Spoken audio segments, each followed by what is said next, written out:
লড়াই হচ্ছে, আক্রমণ আক্রমণের মধ্যে দিয়ে খেলা এগিয়ে চলছে। একেবারে ফুটবল, আন্তরিক ফুটবল, দার্শনিক ফুটবল, ছন্দময় ফুটবল, যেটা দর্শক সবসময় পছন্দ করে। এবং আমরা এই মঞ্চে বসে আমরা যেটা পছন্দ করি, অবশ্যই ভালো খেলা উপহার দিবেন।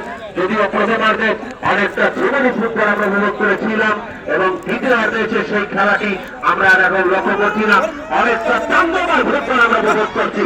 বলতে বলতে আরেকটি আক্রমণের সুযোগ কর্নার প্রান্ত দিয়ে, ওখানে আছেন রক্ষণ ভাগের খেলোয়াড় সুন্দর গোলকিক। জালাবাদা ফুটবল রাউন্ডের প্রথম খেলায়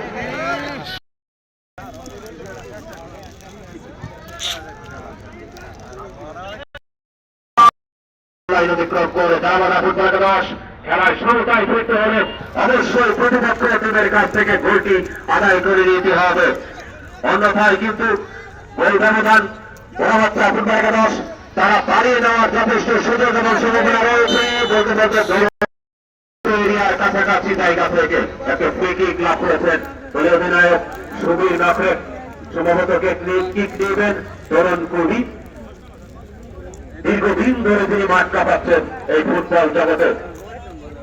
মমিনপুর ভারতের কৃতি সন্তান,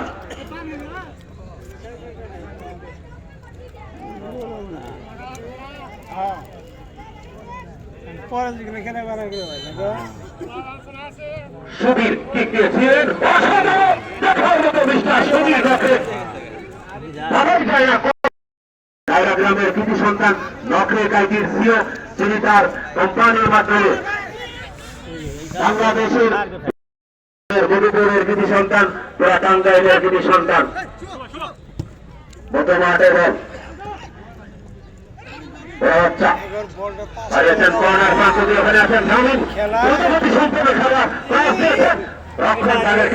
বিপদমুক্ত করার চেষ্টা করছেন এবং চমৎকার একটি শট আমরা লক্ষ্য করলাম বন্ধের কারণে সাইড লাইনের বাইরে। সম্মানিত দর্শক,